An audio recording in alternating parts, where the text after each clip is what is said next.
Wanita jelas terakhir naik lift. Namun dia menggunakan posisinya yang tinggi. Mendorong seorang kakek keluar. Namun yang tidak dia ketahui, identitas kakek itu tidak sederhana. Oleh karena itu wanita itu juga akan membayar harga atas tindakannya.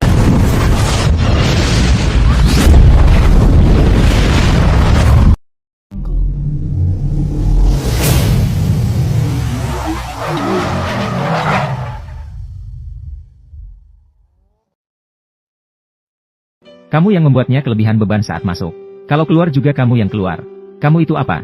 Layakkah kamu membiarkanku keluar? Kamu tahu siapa aku? Kamu tahu hubunganku dengan Bos Huo? Aku peduli siapa kamu. Segera minta maaf kepada kakek itu. Wanita ini buta mata apa? Berani menantang bahkan Kak Ana. Sepertinya dia datang untuk wawancara. Berani melawan Kak Ana pasti tidak akan berhasil. Malas berbicara dengan orang seperti kamu. Kakek, apakah Anda baik-baik saja? Tidak apa-apa, terima kasih, gadis kecil. Asal tidak apa-apa. Kamu namanya apa? Kamu bekerja di Huo Corporation. Hai, aku datang untuk wawancara. Aku optimis padamu. Kamu pasti akan lolos. Terima kasih, lift sudah sampai. Bos Huo, orang kita tidak menjemput kakek di bandara. Tidak ada rumah tua juga. Nakal. Kakek.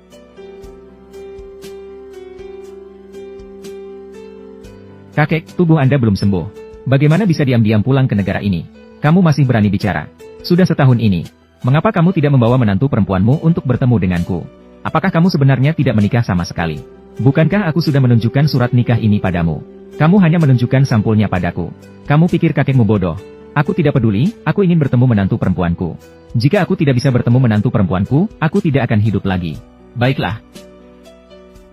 Asalkan Anda menjanjikan untuk menjaga kesehatan Anda. Aku akan segera membawamu bertemu menantu perempuanku. Baiklah, aku akan memberimu 1 bulan lagi.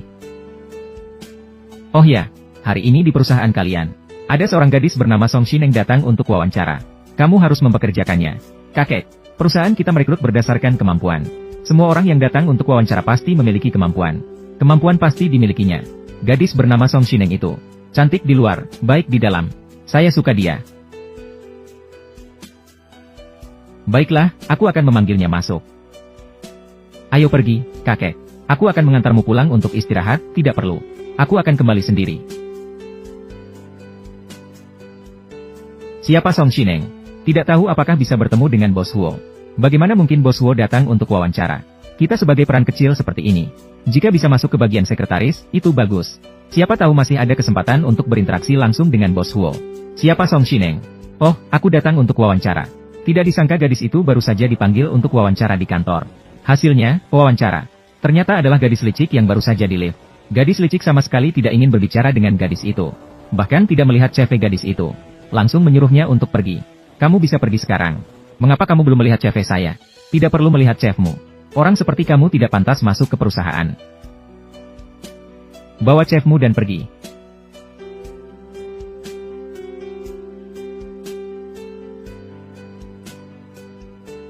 Ya Tuhan, Huo Zong. Sangat tampan. Bukankah kamu marah padaku karena aku telah menyakiti perasaanmu? Jadi kamu sengaja melawan saya. Aku memang melawanmu. Ada apa? Kamulah yang menindas orang tua itu tadi. Kamu yang salah. Coba lagi. Saya akan tetap melakukannya. Perusahaan memiliki pewawancara seperti kamu. Aku belum siap. Mau atau tidak? HMPH. Secara kebetulan, gadis itu menabrak ke dalam pelukan CEO. Keduanya saling menatap. Mereka merasa saling mengenal tanpa alasan yang jelas. Ternyata gadis ini adalah pasangan pernikahan kilat CEO setahun yang lalu. Karena saat itu CEO dipaksa untuk menikah oleh keluarganya. Maka dia mengatur asistennya untuk mencarikan pasangan pernikahan kilat. Dan kebetulan nenek gadis itu sakit. Biaya operasi masih kurang 8.000 yuan. Saat itu, gadis itu juga menerima telepon yang mengatakan harus membayar mahar 8.000 yuan untuk bertemu di kantor urusan sipil. Kemudian, saat CEO baru sampai di pintu, menunggu gadis itu. Tiba-tiba, gadis itu menabrak CEO saat mengendarai sepeda listrik kecil. Gadis itu segera meminta maaf tanpa henti setelah bangkit. Namun CEO malah menganggap gadis itu sebagai asistennya. Sebagai pasangan pernikahan yang dia cari. Berapa uang yang kamu butuhkan? Saya akan memberikan kompensasi kepada Anda semua. Tidak perlu, mari lanjutkan proses pengambilan sertifikat. Tunggu sebentar. Tidak mungkin aku harus memberikan diriku sepenuhnya padamu, kan?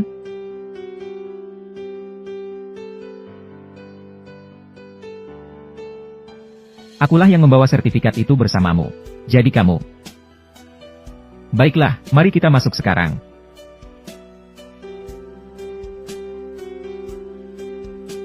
Begitulah, mereka berdua mengurus surat nikah di kantor catatan sipil. Setelah keluar, sang direktur memberikan kartu ban dengan saldo 3 juta kepada gadis itu. Dan dia juga memberitahu gadis itu bahwa setahun kemudian mereka akan mengajukan perceraian. Maka mereka pergi tanpa menoleh. Tak disangka mereka bertemu lagi. Karena kakek itu, mengapa dia begitu familiar? Namun pada saat itu, keduanya tidak saling mengenali. Dia adalah pasangan pernikahan kilat dari masa lalu. Saat itu, sang direktur melihat-lihat riwayat hidup gadis itu.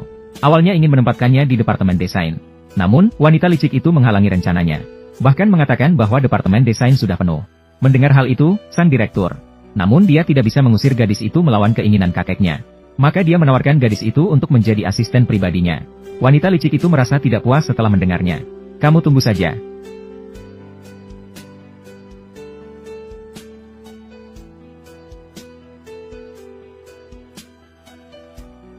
Kamu adalah gadis cantik baru di perusahaan. Apa yang ada di tanganmu? Pukul aku. Kamu mengganggu aku. Aku hanya memukulmu ringan. Bukankah kamu langsung menggoda Tuan Huo begitu datang? Apa masalahnya jika aku menyentuhmu sedikit? Jangan pura-pura jadi gadis suci di sini. Tuan Huo. Jangan pergi. Mengapa kamu membiarkanku pergi? Ada apa? Dia mengganggu saya. Dia ingin menyentuh saya. Tuan Huo, saya tidak memiliki. Dia ingin memanfaatkan saya. Menggoda saya dengan sengaja. Tidak tahu orang semacam ini. Siapa yang sebenarnya merekrutnya? Tuan Huo, saya menyarankan untuk segera memecatnya, saya yang merekrutnya. Apa? Maafkan saya, Tuan Huo. Saya salah bicara. Saya minta maaf, tapi Anda harus percaya pada saya. Tadi benar-benar dia yang menggoda saya. Dia berbohong. Tuan Huo, saya sudah bekerja di perusahaan ini begitu lama.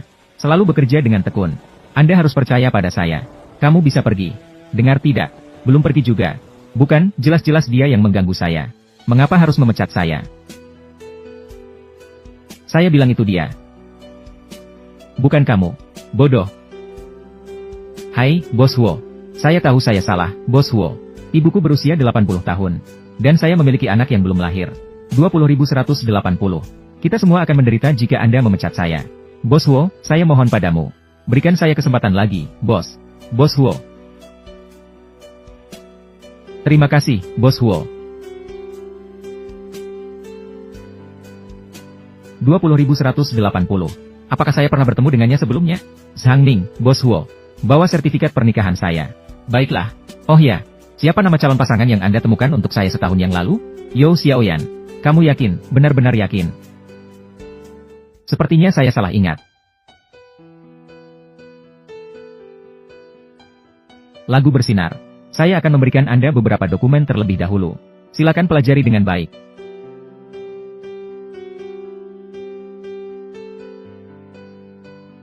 Saya akan datang. Silakan bawa pulang dokumen ini dan pelajari. Yuk.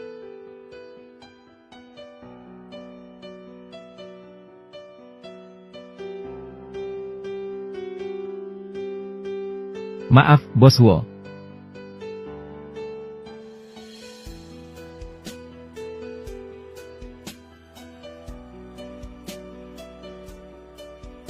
Sudah menemukannya? Belum, saya yakin saya meletakkannya di sini sebelumnya. Tiba-tiba menghilang. Asisten Sang, apa yang sedang kamu cari? Sertifikat pernikahan. Izinkan saya memberi Anda sepotong. Oh tidak perlu. Sekarang ambil daftar bahan produk. Dan minta tanda tangan Bos Huo. Daftar bahan. Benar. Baiklah. Yuk.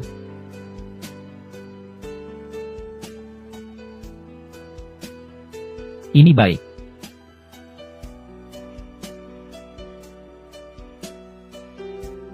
Bos Huo, saya sungguh-sungguh menyesal kali ini. Tolong jangan pecat saya. Hahaha. Saya punya cara untuk membuatmu tetap tinggal. Direktur An, kali ini Anda pasti harus membantu saya.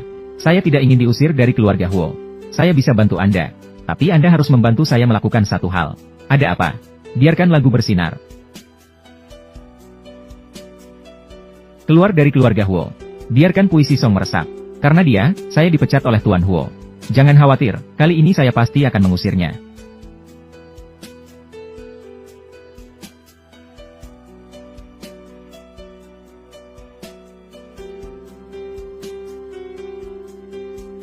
Wo Yusuan, saya akan mengusir semua wanita jahat yang mengintai Anda.